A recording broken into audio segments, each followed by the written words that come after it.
नमस्कार निवेशकों, विवेक महाजन की ओर से हार्दिक अभिनंदन। कल यानी 9 दिसंबर को बाजारों ने एक नया स्तर कायम किया। निफ्टी 13,500 और सेंसेक्स 46,000 के स्तरों तक पहुंचे। अब दुनिया भर के बाजार तेज गिरावट के लिए तैयार हो रहे हैं। मेरा व्यक्तिगत आकलन है कि गिरावट का ये दौर शीघ्र ही आरंभ हो सकता है।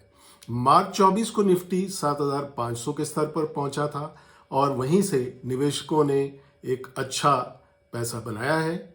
लगभग 60 से 80% का मुनाफा आपको 6 से 8 महीनों में मिला है। तो यदि आप चाहें तो इन स्तरों पर कुछ मुनाफा वसूली कर सकते हैं। तो आइए अब जानने का प्रयास करते हैं कि बाजार इन स्तरों से क्यों गिर सकते हैं। इतिहास गवाह है कि हर पिछली गिरावट निवेशकों को आगे सावधान होने का संकेत देती है। आज एक बार फिर इतिहास हमें सावधान करने का संकेत दे रहा है। निवेशकों को यह बात याद रखनी चाहिए कि बाजार हमेशा रैशनल अर्थात तर्कसंगत तरीकों पर विश्वास नहीं करते हैं। जब निफ्टी का सूचकांक 7,500 तक गिरा था तब मैंने आपको निवेश की सलाह दी थी। उस समय 24 मार्च को जो मैंने वीडियो बनाया था उसका शीर्षक था डर के आगे जीत है। और आज के इस अंक में मैं आपको विपरीत सलाह दे रहा हूं। यह लालच का समय नहीं है। बाजार में तेजी और मंदी के दौर आते रहते हैं, जिसे हम अंग्रेजी में बुल और बियर फेज के नाम से जानते हैं। जनवरी 2020 में निफ्टी ने 12,400 का स्तर छुआ था तथा और ऊपर की ओर जाने के लिए तैयार था, परंतु जैसे ही कोविड-19 तथा लॉकडाउन के कारण असमंजस का वातावरण बना, बाजारों में तेज गिरावट देखी गई। अधिकतर विशेषज्ञों ने माना कि बियर फेज आरंभ हो गया है, परंतु 2 महीने के अंदर ही जैसे जैसे लॉकडाउन में ढील दी गई, बाजारों ने अपना ऊपर का रुख फिर आरंभ कर दिया। इस अप्रत्याशित तेजी ने सबको हैरान कर दिया और अधिकांश लोग इसे समझने में नाकामयाब रहे। मैं स्वयं भी इस तेजी को नहीं पढ़ पाया और 12,000 से ऊपर का निफ्टी का स्तर मुझे भी हैरान करने वाला लगा। अब यदि हम इस पूरे प्रकरण का आकलन करें तो मार्च 2020 की गिरावट बुल फेज का अंत नहीं थी, परंतु एक अज्ञात प्रकरण कोविड-19 जो आज तक मानव ने नहीं देखा था, उस पर दिया गया एक अचानक निर्णय था, जिससे बाजार की भाषा में फॉल्स ब्रेकडाउन का नाम दिया जा सकता है। दूसरे शब्दों में कहें तो बुल फेज आज तक जारी है और वेव थ्योरी के आधार पर अब यह परिपक्वता की ओर जा रहा है। तो क्या ये इस बुल फेज का अंत है? आइए इतिहास के पन्नों में दर्ज पिछले 2-3 गिरावट के दौर का अध्ययन करते हैं। 1992 में बाजारों में अनियमितताओं के चलते बड़ी गिरावट आई थी, जिसे हर्षद मेहता फ्रॉड के नाम से जाना जाता है। उस समय हर्षद मेहता अपने कुछ साथियों के साथ मिलकर चुनिंदा शेयरों में उधार के पैसे से बहुत बड़ी खरीद फरोख्त करता था, जिससे उन शेयरों के भाव बड़ी तेजी से बढ़ते थे। इसी तरह 2000 और 2001 के बीच टेक्नोलॉजी शेयर्स में कुछ बड़े ऑपरेटरों की रुचि बढ़ी और इंटरनेट से संबंधित शेयरों में बड़े पैसे का निवेश हुआ। इसके बाद हुई गिरावट को .com बबल का नाम दिया गया। उसके बाद 2008 में यूएसए के इन्वेस्टमेंट बैंक्स के माध्यम से अपर्याप्त क्रेडिट हिस्ट्री के बावजूद कई लोगों को मॉर्टगेज लोन दिए गए, और जब ये लोग जो मकान खरीदने के काबिल नहीं थे अपने लोन वापस नहीं कर सके, तो यूएसए के इन्वेस्टमेंट बैंक्स पर बड़ा संकट आया। यह प्रकरण सब प्राइम क्राइसिस के नाम से जाना गया और 2008 में दुनिया भर के बाजारों में तेज गिरावट का कारण बना। उपरोक्त सभी प्रकरणों में यह देखा गया कि पहले बड़े शेयर्स, जिन्हें फ्रंटलाइन शेयर्स कहा जाता है, उनमें खेल किया जाता है, फिर मिड कैप और स्मॉल कैप शेयरों को बेवजह चढ़ाया जाता है। इस फेज में तरलता अर्थात लिक्विडिटी की भरमार होती है।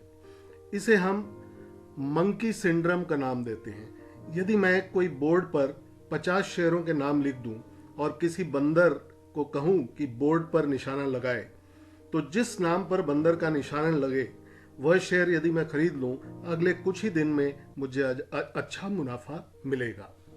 यह स्थिति आज के वातावरण में भी देखी जा रही है। इसके अलावा प्रमोटर निवेशकों से तथा निवेश के वातावरण में आईपीओ और राइट्स इशू के माध्यम से ऊंची कीमतों पर रकम जुटाते हैं और फिर उसे नए प्रोजेक्ट लगाने के बजाय बाजार में निवेश कर देते हैं। ऑडिटर की भाषा में इसे साइफनिंग ऑफ फंड्स कहा जाता है। धीरे धीरे यह अनियमितताएं फ्रॉड का रूप धारण कर लेती हैं और बाजारों में तेज गिरावट का कारण बनती हैं। आगे बढ़ने से पहले एक निवेदन, कृपया चैनल को सब्सक्राइब नहीं किया है तो सब्सक्राइब कर लें और इस वीडियो को अधिक से अधिक शेयर करें। आज की बाजार की दशा भी लगभग ऐसी है। ऐसा नहीं कि सभी शेयर खराब हैं, परंतु एक अच्छे शेयर के साथ 10 बेकार के शेयर भी तेजी की दौड़ में शामिल हैं। पेनी शेयर्स जो लॉस मेकिंग कंपनीज को रिप्रेजेंट करते हैं, वह भी इस दौड़ का हिस्सा बन रहे हैं। पिछले 4-5 महीने में बहुत से प्रमोटर्स के द्वारा बाजार से पूंजी भी जुटाई गई है, लेकिन अभी भी इकोनॉमी में मांग की कमी है, इसलिए नए प्रोजेक्ट्स लगाने में कंपनीज की रुचि कम है।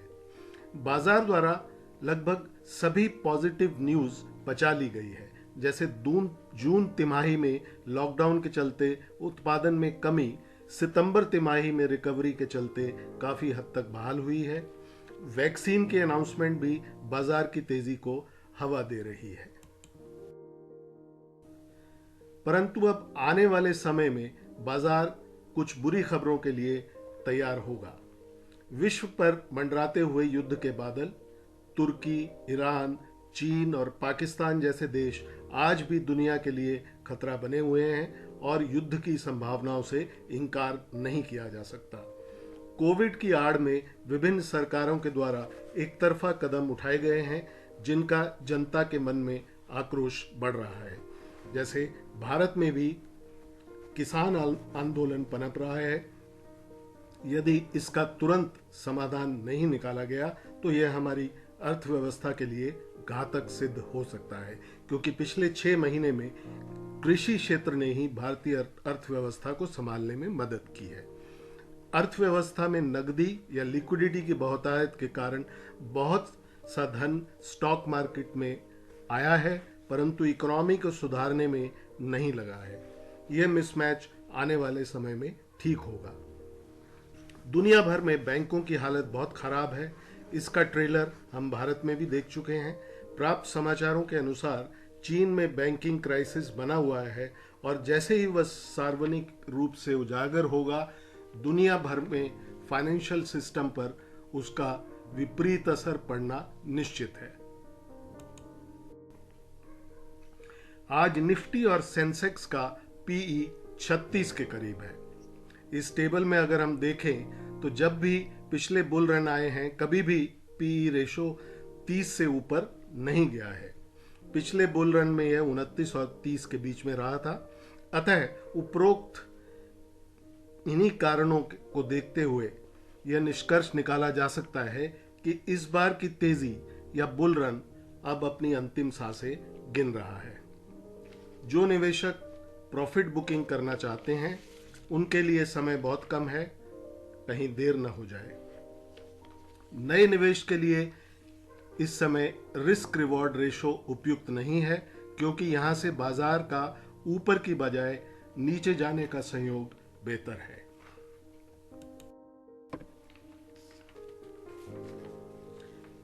यहां से कितनी गिरावट हो सकती है और कितने समय तक चल सकती है, यदि हम फिबोनाची एनालिसिस के अनुसार चलें तो 23.4%, 38.2%, 50% और 61.8% की करेक्शन देखी जा सकती है।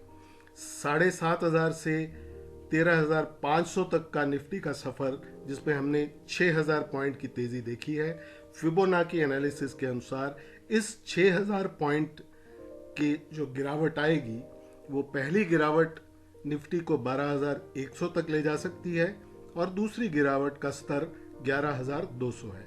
कम से कम आने वाले समय में मैं ये दो लेवल आते हुए तो अवश्य देखता हूं, जिससे आज के लेवल से निफ्टी में लगभग 20% का करेक्शन आना लाजमी है। और अगर कहीं विश्व युद्ध या इस तरह की स्थिति पैदा होती है तो ये नीचे के स्तर भी आ सकते हैं। कम से कम इन स्तरों में से हम 11,200 तक की गिरावट अगले कुछ समय में अवश्य देख सकते हैं। अगला सवाल है कि मंदी का दौर कितने समय तक चल सकता है। तो हमने देखा है कि पिछले जो बियर फेज आए हैं वो लगभग 6 से 8 महीने तक रह सकते हैं। इस हिसाब से अगले वर्ष तीसरी तिमाही से ही वर्ल्ड इकोनॉमी में सुधार की उम्मीद की जा सकती है और तब तक बाजार नीचे के लेवल पर कंसोलिडेट करेंगे, ऐसा मेरा मानना है। आज के लिए इतना ही। अगले अंक में हम टाटा ग्रुप पर विस्तार से चर्चा करेंगे। उसका दूसरा भाग आपके लिए प्रस्तुत किया जाएगा। तब तक के लिए नमस्कार।